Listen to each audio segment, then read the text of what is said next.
Hello guys, last video से जुड़ी काफ़ी मेल प्राप्त हुई जिनमें लेज़र को दोबारा बताने के लिए कहा गया। तो ये वीडियो खास उनके लिए है जिन्हें लेज़र में परेशानी है। तो देखते हैं लेज़र से जुड़ी कुछ खास जानकारी आगे। तो देखते हैं लेज़र मुख्यतः चार तथ्यों से जुड़े होते हैं। वो हमारे इनकम, एक्सपेंस, लायबिलिटी और एसेट्स। इनकम क्या होता है? इनकम दो तरह के होते हैं, एक होता है डायरेक्ट और दूसरा होता है इनडायरेक्ट। डायरेक्ट इनकम ये वो इनकम होती है जो किसी कार्य के रूप में सीधे प्राप्त हो जाती है, अर्थात आपको कार्य करने के बदले में जो धनराशि प्राप्त होती है उसे डायरेक्ट इनकम कहते हैं और इनसे संबंधित समस्त लेजर डायरेक्ट इनकम में बनाए जाते हैं।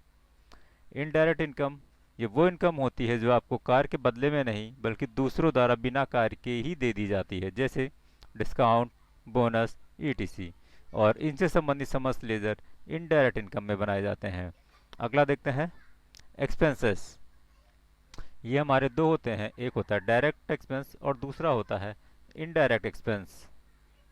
डायरेक्ट एक्सपेंस ये वो खर्चे होते हैं जो माल उत्पादन से संबंधित होते हैं, अर्थात जब हम कोई माल मैन्युफैक्चर करते हैं उस समय जो भी खर्चे होते हैं वो सारे के सारे डायरेक्ट एक्सपेंस होते हैं और मैन्युफैक्चरिंग से रिलेटेड जितने भी लेजर बनेंगे वो सब डायरेक्ट एक्सपेंस में जाएंगे। अगला हमारा इनडायरेक्ट एक्सपेंस। ये वो खर्चे हैं जो ऑफिस कार्य से संबंधित होते हैं, इन्हें इनडायरेक्ट एक्सपेंस कहते हैं। अगला हमारा है लायबिलिटी।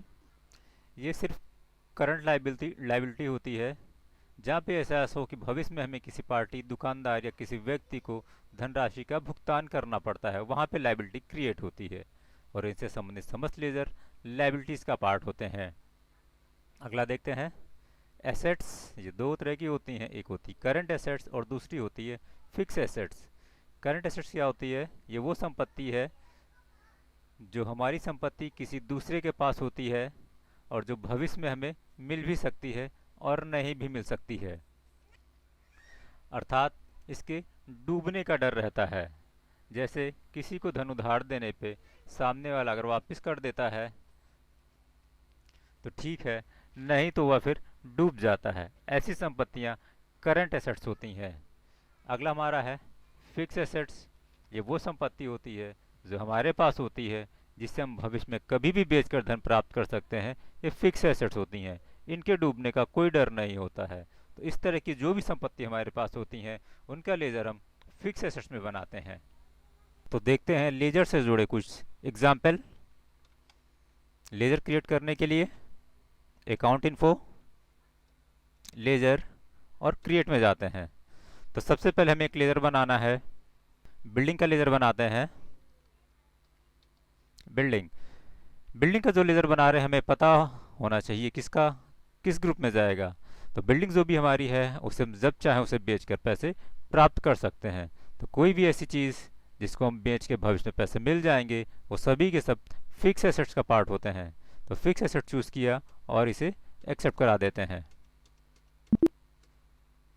अगला लेजर हम देखते हैं ट्यूशन फीस रिसीव हो रही है हमें। ट्यूशन